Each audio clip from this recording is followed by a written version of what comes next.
기도하겠습니다. 만왕의 왕 되시고 만주의 주가 되시는 거룩하신 아버지여, 임마누엘 찬양대의 찬양으로 하나님께 영광을 돌렸습니다. 여호사밧군대의 찬양처럼, 바울과 실라의 옥중에서의 찬양처럼 옥문이 열리고 창고가 풀리고 적들이 자중질환이 일어나서 퇴각하는 것처럼 악한 마귀 사탄이 물러가는 놀라운 시간이 되게 하여 주옵소서.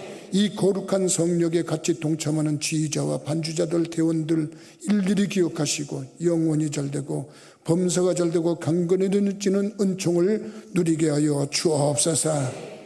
귀한 시간에 말씀 들으려고 합니다. 말씀은 신령한 영의 양식인데, 영의 양식이 우리에게 주어질 때 진꿀 같고 송이꿀 같게 하시고, 그 깨달아지는 말씀이 우리에게 가장 필요한 영양분이 되는 말씀인 것을 깨닫는 즐거움이 있고 기쁨이 있게 하여 주옵소서. 성령님 환영합니다. 모셔드립니다. 의지합니다. 오셔서 우리의 영혼 육을 만지시고 터치하셔서 약한 부분이 강해지고 부족한 부분이 채워지고 병든 부분이 치유가 되도록 역사하여 주옵소서.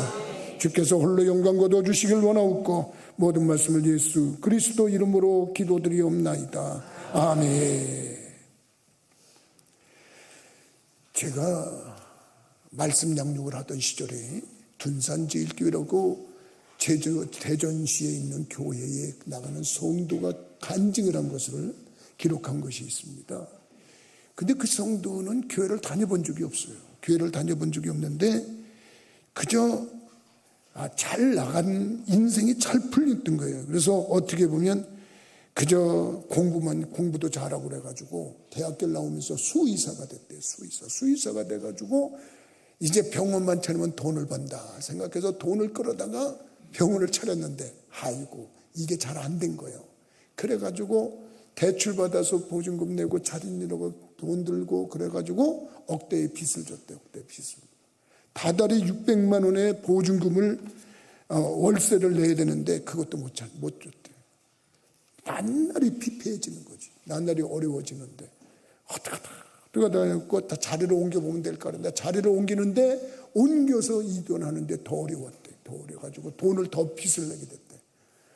그러니까 물에 빠진 사람 지푸라기도 잡는다고 교회를 친구가 나가자고 한번 우리 교회 가면 예배드리고 말씀 배우고 그러면 좋아진다. 그러니까 나오니까 그저 도살장에 끌려가는 소처럼 질질 끌려서 나왔대. 근데 그날 은혜가 되더래.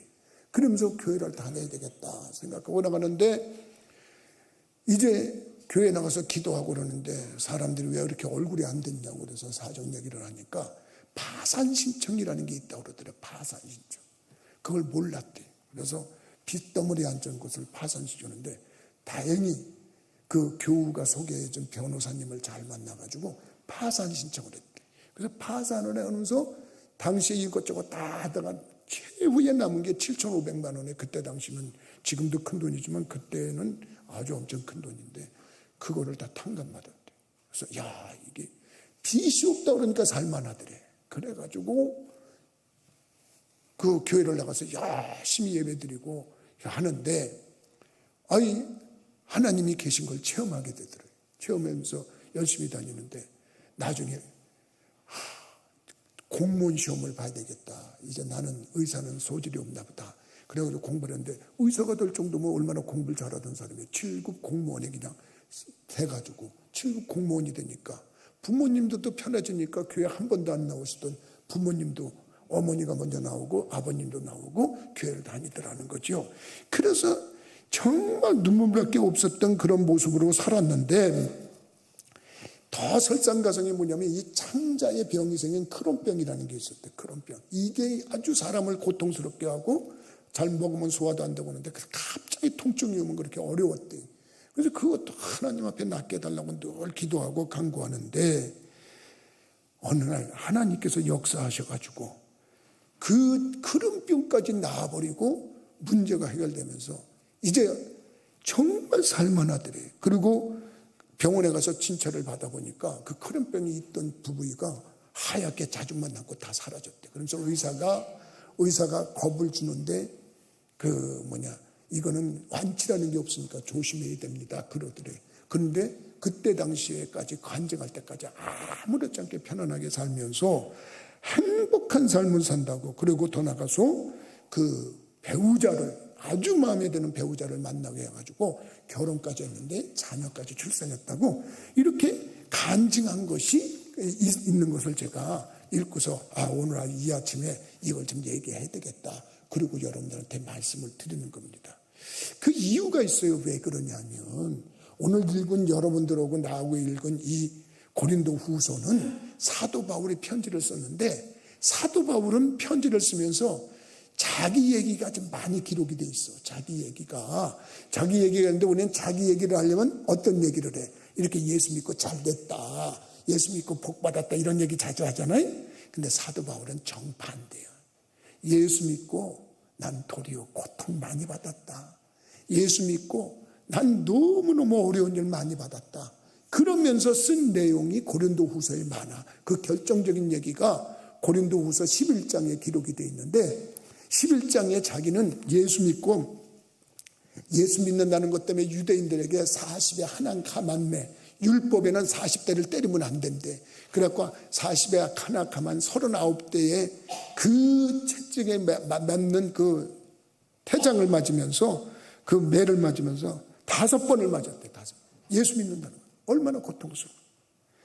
그것뿐만 아니라 우리식으로 말하면 곤장 같은 거 맞는 거 있어요. 곤장 같은 거, 그걸 태장이라고 그러는데 그걸로도 매를 맞고, 돌로 맞아서 죽을 뻔한 위기가 있었다 그랬고, 또 복음 전하다 다닌다고 하는데 배 타고 다니다가 배가 난파가 돼가지고 배사고를 3번 파손냈고, 한 번은 일주일 동안 그 바다에 떠다니면서 고통을 당하기도 했고, 또 여행 중에 여러 번 했는데 강을 만나면 강에서 위험을 받았고, 바다에서는 바다의 위험을 받았고, 심지어는 자기가 뭐가 있다고 강도를 만나서 강도한테도 있는 거 다 뺏기고 죽임을 당할 뻔했고, 이방인들이 또 도전을 해가지고 너 왜 와서 왜 예수 믿으라고 그러냐고 그런 데 대해서 고통을 받았다고 그랬고, 또 예수 믿는 척하면서 거짓 형제들이 와가지고 고통을 받았고, 생활 속에서 여러 가지가 배가 고파서 먹을 게 없어갖고 고통을 당했고, 이런 것들이 어마어마하게 했는데 그냥 대충 추려봐도 한 14가지 정도가 고린도 후서 11장에 소개가 되어 있어요. 좀 우리하고 다르지 않습니까? 그리고 우리 교회들은 그렇게 얘기하잖아요. 뭘 얘기합니까? 나가서 우리 간증해라 그러지 않습니까? 나는 위대한 간증자이다 그러는데, 그러면 여러분 사도 바울처럼 이런 간증하면 예수 믿고 싶어질까요? 안 믿고 싶어질까? 안 믿고 싶어지겠죠. 아니 예수 믿으면 저렇게 매를 맞는다는데, 예수 믿으면 저렇게 어려움을 겪는다는데 누가 그러겠어요? 근데 우리들도 그렇고, 우리들은 예수 믿으면 정말 예수 믿고 잘 받는 거예요. 이 김학의 목사가 예수 믿고 잘 된 사람의 대표적인 사람이에요. 엄밀히 말하면 예수 믿고 정말 잘 돼, 영혼이 잘 되고 범사가 잘 되고 강건해지는 것을 말한 사람으로 얘기하면 엄밀한데, 오늘 내가 이 사도 바울의 이 설교를 준비하면서 조금 부끄럽더라고. 왜 부끄럽냐면 나는 사도 바울처럼 이런 간증은 못 해봤어요. 예수 믿고, 물론 뭐 따지자면 굳이 어려웠던 얘기하자면 뭐 나도 할 거는 많지. 근데 누가 그런 얘기를 하냐? 근데 사도 바울이 왜 이런 얘기를 했을까? 그리고서 이 성경을 좀 묵상을 하다 보니까 이유가 있더라고요. 내가 이런 고통을 당하고 어려움을 당해도 내가 낙심하지 않는다. 내가 어려워하지 않는다. 힘들어하지 않는다. 내가 어려움을 당하는 건 이 겉사람이 어려움을 당하는 거다. 나가 어렵고 고통을 당하는 건 이 겉사람이 당하는 거고, 내 진짜 속사람은 정말 즐겁고 기쁘고 행복해서 어쩔 줄 모르고 있다. 그 얘기를 하는 것이 오늘 고린도 후서의 내용이에요. 여러분들하고 나하고 같이 읽은 본문 말씀에 보면 오늘 16절에 보니까, 그러므로 우리가 낙심하지 아니하노니 우리의 겉사람은 낡아지나 우리의 속사람은 날로 새로워지다. 사람이 두 가지래. 여러분 오늘 이것만 꼭 알고 가세요. 우리 겉사람이 있고 속사람이 있대요. 응? 겉사람이 있고 속사람이 있다 그러면서 내가 이 낙심하지 않는다. 겉에 이 겉사람이 이렇게 고통을 가고 괴로움을 당하고 어려움을 당하는 거, 이것 가지고 난 낙심하지 않는다. 그는 그런 얘기를 끊임없이 하면서 에베소서에서는 또 다른 표현을 했어요.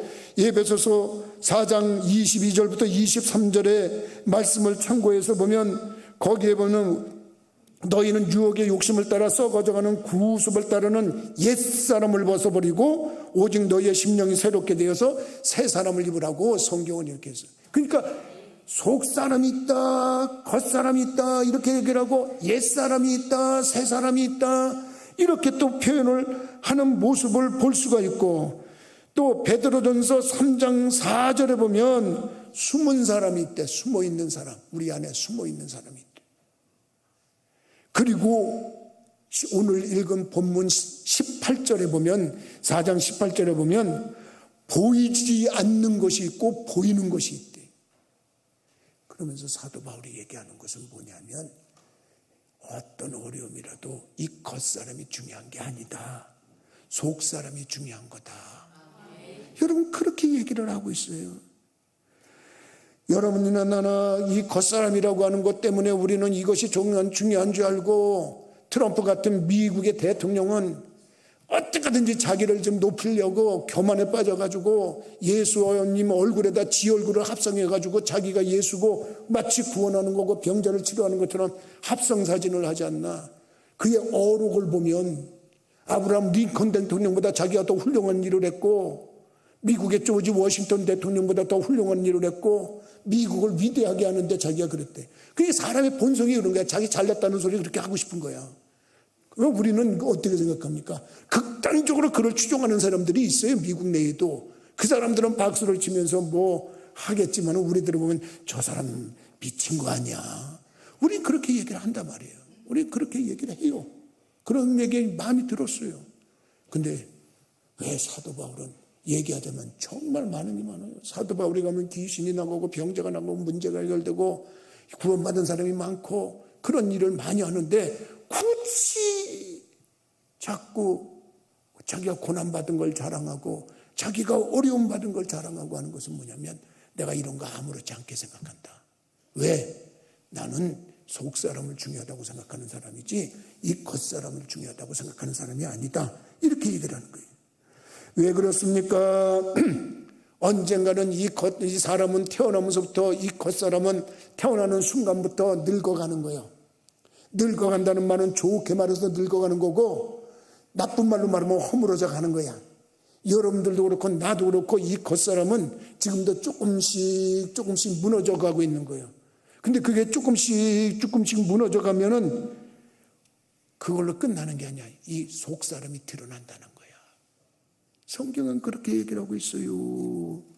나는 우리 부천교회 성도들이 정말 이 겉사람이 전부 다인 줄 알고, 이 겉사람이 요구하는 대로 육신의 정욕을 따라서, 안목의 정욕을 따라서, 이생의 자랑을 따라서 살다가 결국 멸망의 길로 가는 것이 아니라, 나는 여러분들이 이 속사람이 영원한 세계에서 영생을 누릴 수 있는 은총의 축복자인 것을 깨닫고 감사하는 분들이 되기를 주님의 이름으로 축복합니다. 여러분 그런 거예요. 여러분 그런 건, 예수님이 처음에 오셨을 때는 누구 때문에 왔는 줄 알아요? 죄인들 때문에 왔어요. 죄와 관계된 사람들 때문에 왔다고요. 예수님이 처음에 와가지고는 죄 없는 사람들하고는 상관이 없었어요. 죄 있는 사람들하고 상관이 있었어요. 그때는 죄 없는 사람이 없어요. 오직 의인은 없나니 하나도 없다 그랬어요. 모든 사람들이 죄를 범하였으며 하나님의 영광에 이루지 못한다고 그랬어요. 그렇기 때문에 예수님께서 처음 오셨을 때 그걸 초림이라고 그러는데, 초림 예수는 죄와 상관이 있는 사람들을 만나러 온 거예요.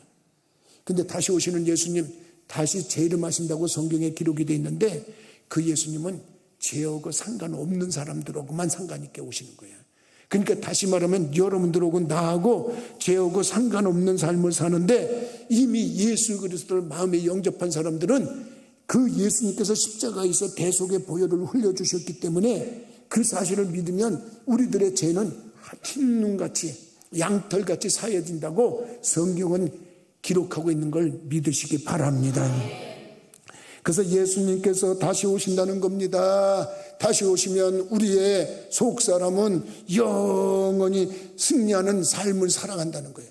참 이게 어렵고 힘든 모습이라고 생각하는데, 우리들이 생각할 때 뭐냐면 환난이나 어려움을 당하면서도 왜 이렇게 우리들은 속사람을 중요하게 생각하냐면 반드시 여러분들은 그걸 알아야 돼요. 예수님도 그런 말씀했어요. 사람이 거듭나지 않으면 하나님 나라에 들어갈 수 없다 그랬어요. 그러면 여러분 하나님 나라에 들어가는 거는 뭐예요? 우리의 이 건육신이 들어가는 게 아니라니까요. 내가 누차 여러분들한테 얘기를 하는데 죽음이라는 건 두 가지가 있어요.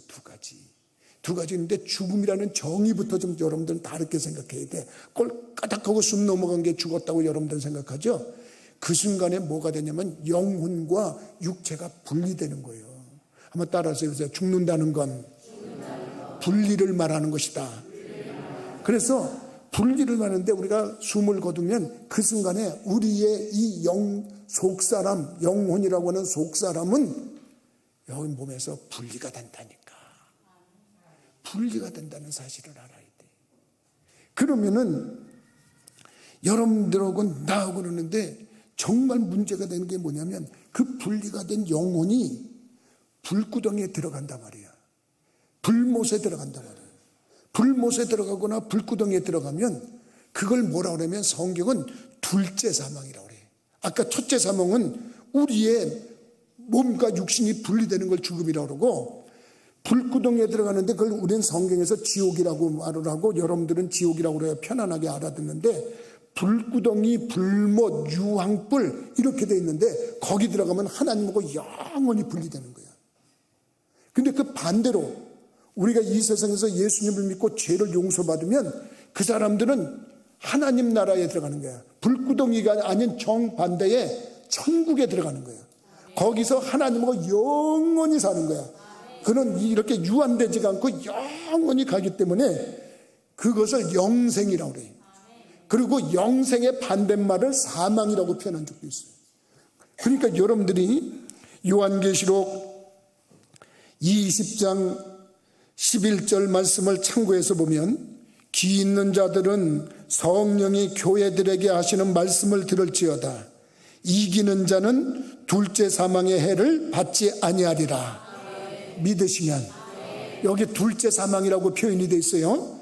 이기는 자라는 건 뭐냐면 예수를 믿고 죄와 싸워 이긴 자들 말하는 거예요. 예수를 믿으면 죄를 이긴 거야. 이 사람들은 둘째 사망에 들어가지 않는데요. 그리고 요한계시록 20장 14절에 보면 사망과 음부도 불못에 던져지니 이것이 둘째 사망 곧 불못이라. 믿으시면 둘째 사망이 불못이라는 거야. 우리는 영생이라는 말로 천국에 들어가서 영원히 산다는 말이 반대말이 사망인데 그 사망이 불못 지옥에 들어가면 불못이라는 거예요. 그게 무섭다는 거지. 그게 두 번째 사망이라는 거예요. 요한계시록 21장 8절에 보면 어떤 사람들이 거기 들어가는지 잘 보세요. 그러나 두려워하는 자들과 믿지 아니하는 자들과 흉악한 자들과 살인자들과 음행하는 자들과 점술가들과 우상숭배자들과 거짓말하는 모든 자들은 불과 유황으로 타는 못에 던져지리니 이것이 둘째 사망이라. 여러분 다른 건 몰라도 이거 잊어버리면 안 됩니다. 여러분들이 예수 믿으면서 이 사실을 잊어버리면 안 됩니다. 여러분 모든 이런 사람 저런 사람인데 하나님 위를 떠나서 우상을 섬기고 점치러 다니고 이런 흉악한 살인죄를 저지르고 음란죄를 저지르고 음행죄를 저지르고 이런 사람들은 불과 유황 속에 들어가게 되는데 이거를 둘째 사망이라고 그러는 거예요.